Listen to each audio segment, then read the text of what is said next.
There was a time, not so long ago, when this land and its people knew the pain of hunger.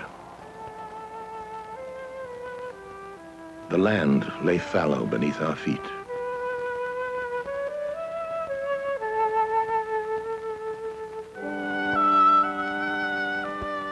We struggled, seeking to feed ourselves, certain of our future.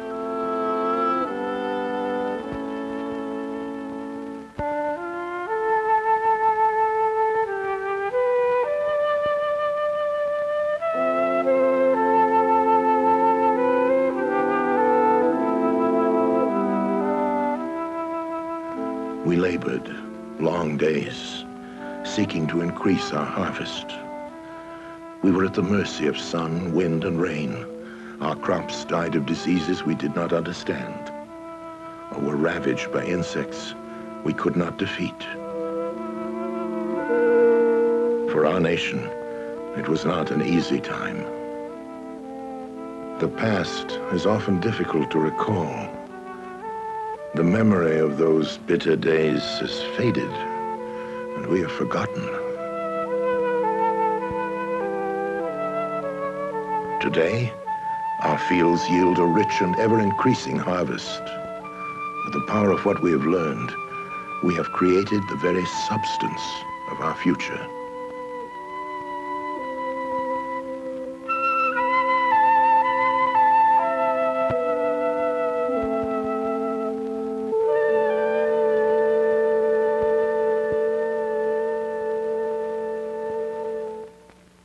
As we reflect on the agriculture of the United States today, in the eyes of many, it's a miracle because of its great productivity and its efficiency.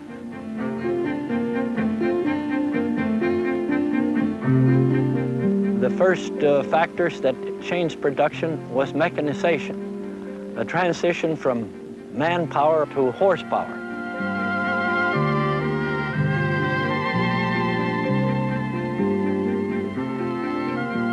Then in the second and third decade, of course, we changed to mechanization from fossil fuels. Now, all of these together set the stage for developing the technology, the high-yielding varieties, what fertilizers to apply on which particular kinds of soils, when to apply those fertilizers, how to control weeds, first mechanically, and then in recent years, with the use of chemical herbicides. The same is true of insecticides. This was not something that happened overnight. The groundwork was laid by many, many years, many decades, really, of research. Consider this. In this country, over the past 30 years, the yield of corn has tripled.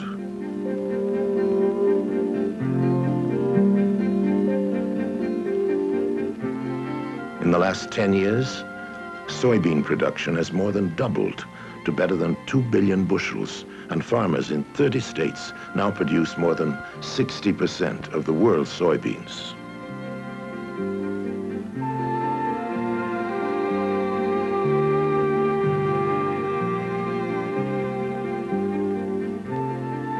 Over the past 20 years, on 460 million acres of land, the yield of wheat has increased by 2 billion bushels. Over the entire country, wheat, rice, and potato yields have doubled. Since 1910, our total agricultural output has increased tenfold.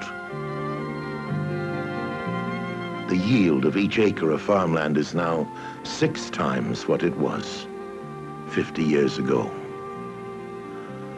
We are, in the matter of food, the richest land on this earth. And in the matter of food, our leadership will, for ourselves and for the world, determine the shape of the future. The beginning of our future is always found in the search for knowledge, and it is a search without end. In 1,000, 10,000 places, we seek the questions we must ask before we can hope to find answers. It is a difficult and a costly journey, filled with blind alleys and roads that lead nowhere. Agriculture just has a tremendous amount of responsibility in the years ahead. Man has created his own needs, and at the same time he's created his own problems. The thing that people need to remember is that we always have to weigh the risks against the benefits, or some people like to say the benefits against the risks.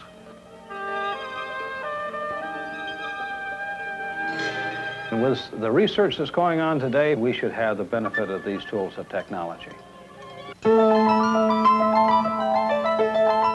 We've got some real responsibilities in terms of developing chemicals. They have to be safe in terms of safety to man, in terms of the environment around, in terms of not interfering with non-target organisms. Are they effective as insecticides, or are they effective as herbicides against weeds? And of course, thirdly, economically, the public wants them to be economical. The farmer wants them to be economical in order that he produce an economical crop. So these 3 points are key to starting the program. For example, if you think you have an insecticide, there'll be 12 or 15 insects against which it must be screened. If it is a herbicide that's involved, then perhaps there are a dozen weeds that have to be tested in this process.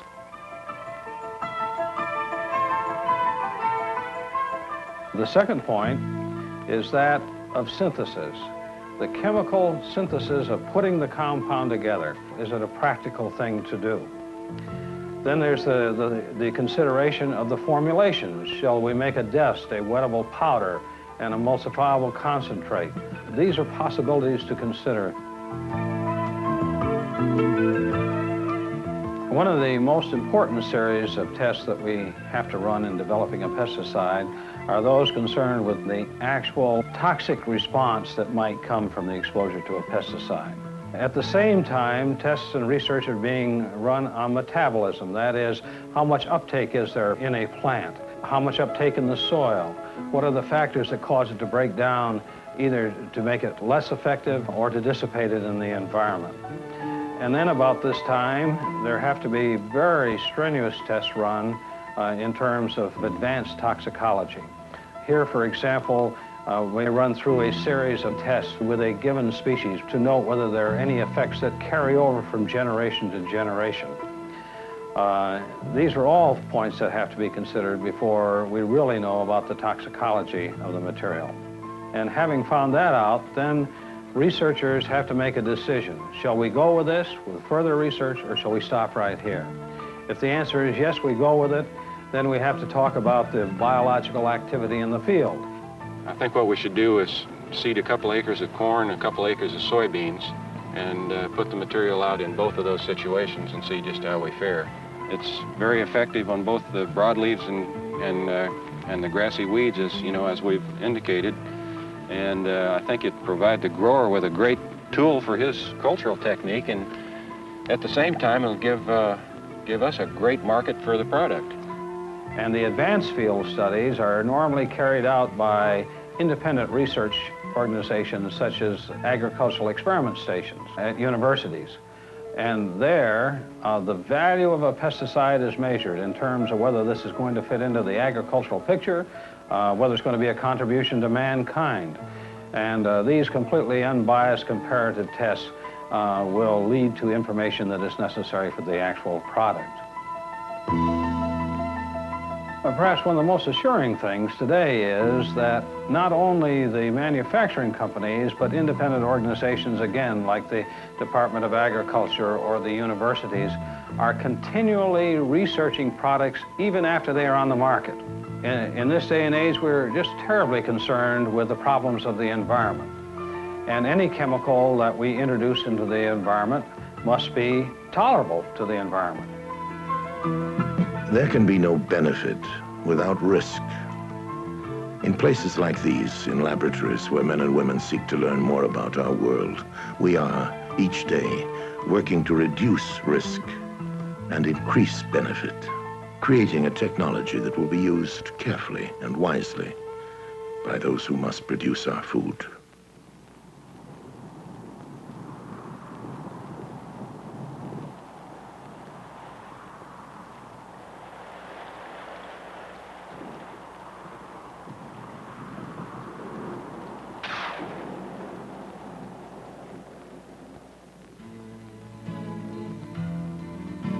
Being an Iowa corn farmer is, I guess, a challenge. It's also a way of life. The fact that when I get up in the morning that what I do that day is what I decide to do. I grow corn and grass, basically. Grass to feed the cows and corn to sell and corn to feed hogs and cattle, poultry. So it's a good place to raise my family.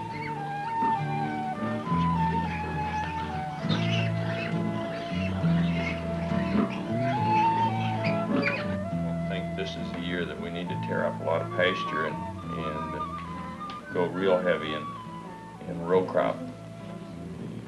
It's really a family farm, a family operation. It involves everything from Jackie catching the markets or calling a dealer, checking a price. The kids with their busy school schedule, still in the summertime, Scott drives the tractor all he can, works the cattle with us. Sue will even go out and spot spray weeds and so forth like that if you give a little incentive. And Sarah, at her age, she just loves it all. Silly. Uh-huh. That's a bird. Farming in this day and age is a lot like managing any small business corporation. You're all the time measuring your costs. You're thinking about your quality control. What are the livestock or the grain that you're producing? Are they the best that you can produce for the price that it costs you to produce it? We've gone to the microcomputer. We saw this as a way to take a better look at a multitude of things we must consider, all the variables on any decision we make, and store the data so that we can come back to it a day later or a month later and make better decisions. You can use whatever inputs that your imagination can put together and farm your way.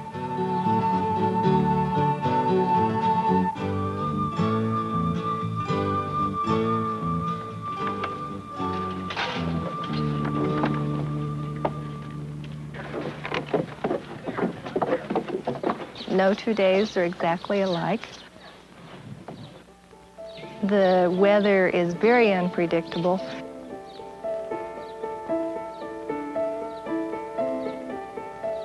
A storm can wipe out a farm completely.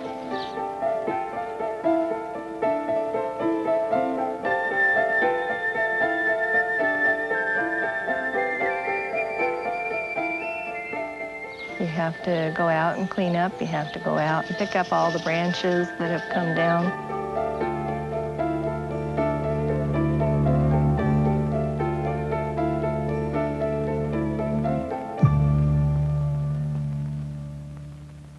Moving down to North 40, but just isn't enough water down there. We'll have to work some kind of a supply out, get the cattle down there to work. At the end of the year, it's exciting to know that you can look back and feel the sense of accomplishment of having done something. I feel I make a meaningful contribution towards society. We produce enough red meat on this farm for 1,600 Americans, over 1,600 Americans, and then sell enough grain for someone else to probably produce half again that much. To me, that's quite a reward. We live with our work all our waking hours. But for me, number one is the challenge.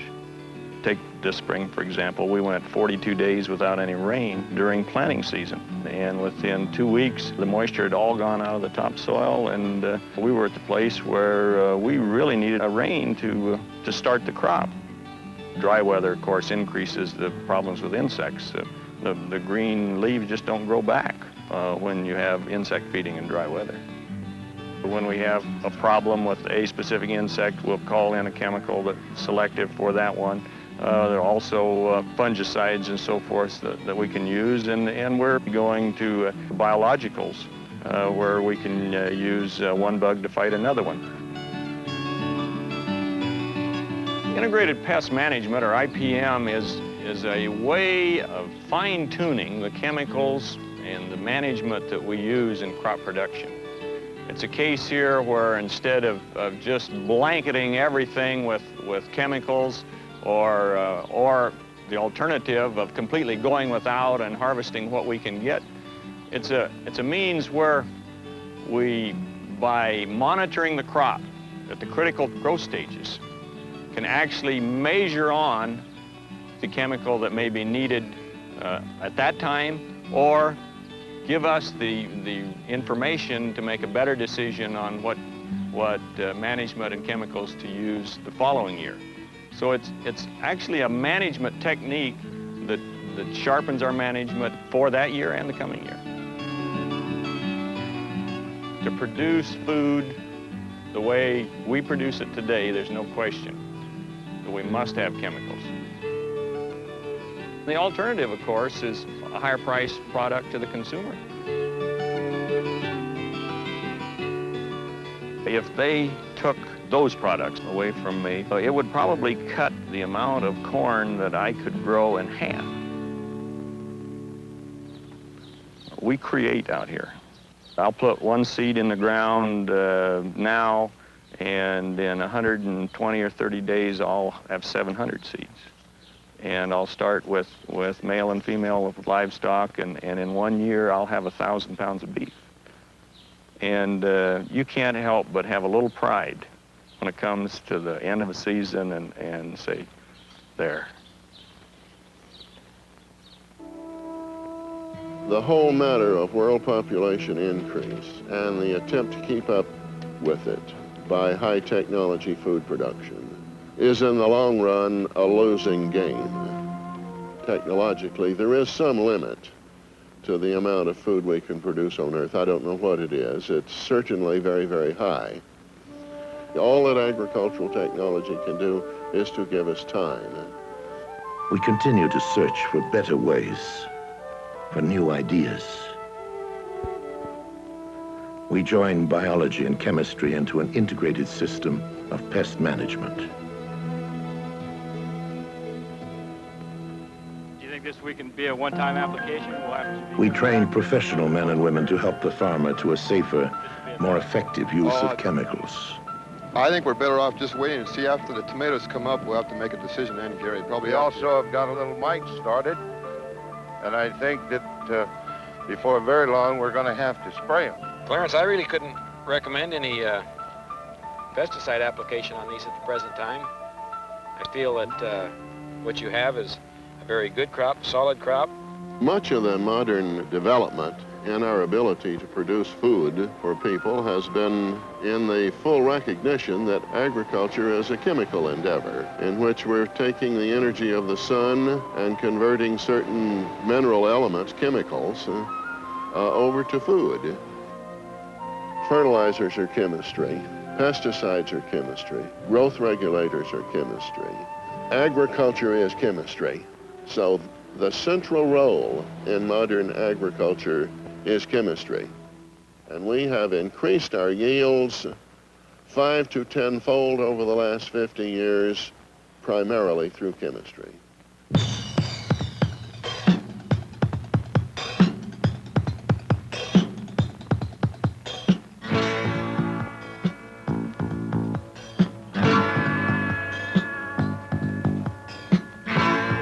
The more difficult the problem, the more difficult the work to achieve the answer. I'm not sure there is an ultimate answer. I think always we are going to have to use all the weapons we can because there's always a shifting and a changing. We've got to be ready for changes. Farmers always have.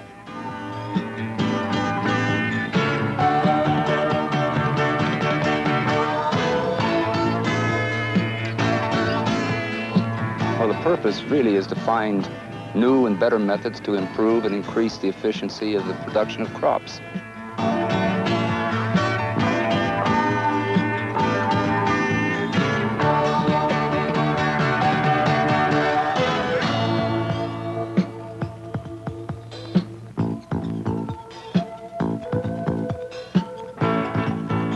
There is so much evidence that without these tools of technology, There's no way that we will be able to produce the amount of food necessary to feed the world today and tomorrow and up into the next century.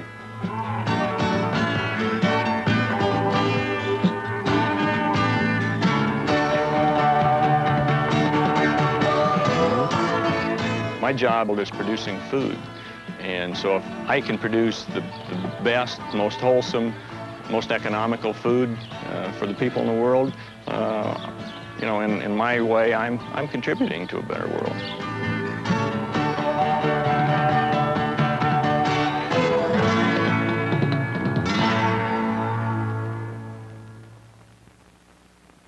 Consider this. The population of the world is now over 4 billion and doubling every 35 years.